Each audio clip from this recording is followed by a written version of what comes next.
Hey everyone, bloodmako here, and this is my Lufenia video for the most recent Lost chapters that just came out, the Seed Rains one. And this boss is actually pretty interesting. It starts off with two buffs. Honestly, I have no idea what buffs it is because it feels so generic. I believe one of it is grants him a shield, a HP damage shield. So until you take care of the shield, he will not lose any turns. Oh, sorry, he will not.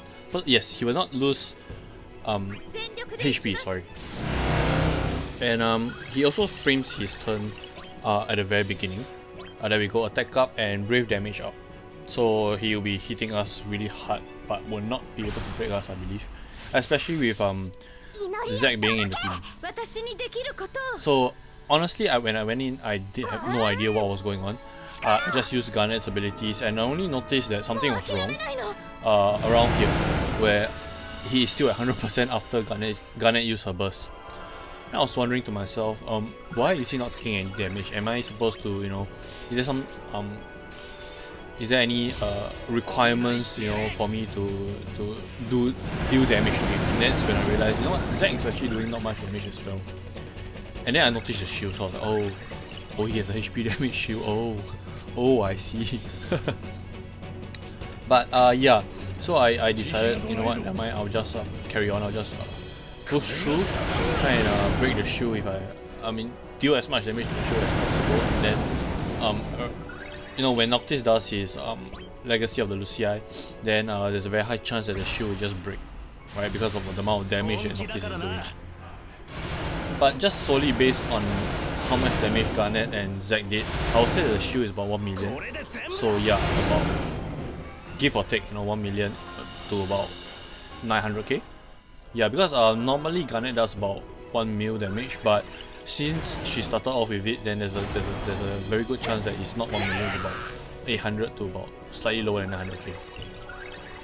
So if you let him take a turn, that's what happened. He will actually apply 2 debuffs on you, turn rate down and speed down. But with Noctis in the team, then that's not really an issue. Right about now I'll be putting Warp Step on everyone. So yeah, being slow is not really an issue. Also, the Orb comes out at 80%, and the Orb is actually pretty interesting. It actually requires you to gain Brave before your turn. And I'm not exactly sure how that works because it feels like very situational. It depends on how you see before your turn, right? Does it mean that as long as it's not my turn and I gain Brave, does that mean it counts as Brave before your turn?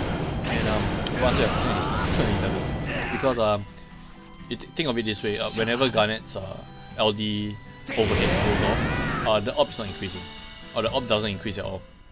And in fact, the only way for my current party to increase the Orb is to basically use Alice's Call, and then they will just go crazy. But yeah, at this point of time, I actually plan to just ignore the Orb and just carry on, just push through basically. Because I honestly had no idea how am I going to fit the requirement. But seeing as how Alice works, right? So there's a very good chance that Kate Save is going to work for, two very strong calls here. And yes, around here, I believe he's at the 69%. He will actually gain a lot of Brave. I believe it was like what, 180k. But of course, it just so happens that Garnet's overhead went off and he just immediately broke it. I thought that was pretty good. So yeah, honestly nothing really special about this boss. Once you take care of his really huge HP damage shield, then he's actually quite painful. Not really nothing really scary, to be honest.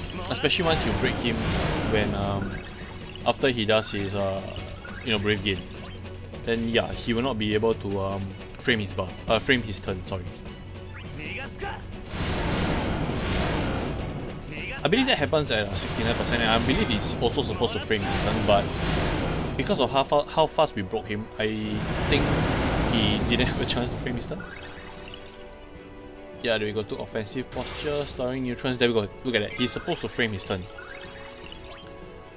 And you know, again, not an issue with Noctis being on the team, right? Everybody's just gonna shift forward, constantly, until obviously their warp step disappears, like right now. But there's a reason why I let it drop off is because well, first of all, I didn't really care whether well, I didn't really think that he would frame still in the game. That's the first one. And second of all, even if he takes another turn, it's not really an issue. Zek's burst is up, so whatever damage will all land on him. And even if there is any damage that so happened to spread to the party, or Zek got so low, right, Garnet is able to heal him out. So yeah, not really an issue even if the boss is turn. So going to Zek's burst, really focusing on Chain Slash right here because for some reason it does more damage than Rush Assault, I believe that's what it's called. His S2, even though there's only one target. It's almost a million each for, I mean a million for every Chain Slash that I use. So yeah, it's more worth it than the Rush Assault, which is about 900k. Also, whenever the LD is up, you should really press it with Zek now, because it does a lot of damage.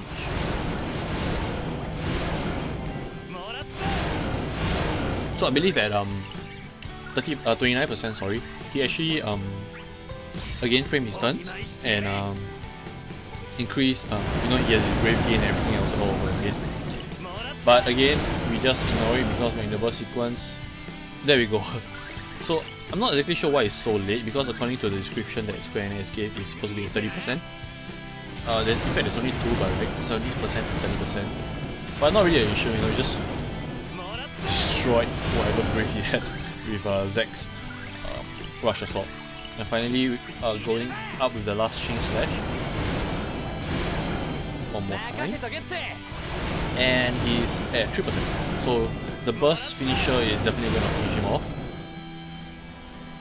In fact, we even go to an overkill with Garnet's LD overhead. So yeah, not really a difficult fight. Once you are able to take the shield down, then you're more or less set. Just to make sure that you don't take too much damage, and just really watch his turns. But all in all, you should be alright. In fact, with Zek in the team, you shouldn't really have any issue, even if he goes.